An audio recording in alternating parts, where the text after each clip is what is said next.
இன்றைக்கி துணி காய போட மாடிக்கு வந்தேன். தோட்டம் பார்த்தா காஞ்சிருந்தது. அது கொஞ்சம் தண்ணி விட்டுட்டு துணி காய போட்டேன். சரியாக போட்டால் உடனே காற்று வந்து ஒன்று சேர்த்தி விட்ருது. திரும்பியும் அது சரி பண்ணி வச்சா திரும்பியும் ஒன்று சேர்த்தி விட்ருது. நானும் ஒரு 2-3 டைம் பண்ணிவிட்டு ரொம்ப டயர்டாயிருச்சு.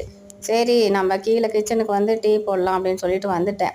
2 பாக்கெட் எடுத்து வச்சேன். ஒரு பாக்கெட்டு டீக்கு, ஒரு பாக்கெட்டு பெர போட்டு வைக்கிறதுக்கு தயிருக்கு. சரி ஒன்று ஒன்றா காய வைக்கலான்னு சொல்லிவிட்டு ஒன்று காய வச்சு கொஞ்சமாக பால் அது கிடச்சிது. அதுக்கு மட்டும் காஃபிக்கு போட்டேன். கீழே கொஞ்சம் ஊற்றி வச்சிட்டேன்.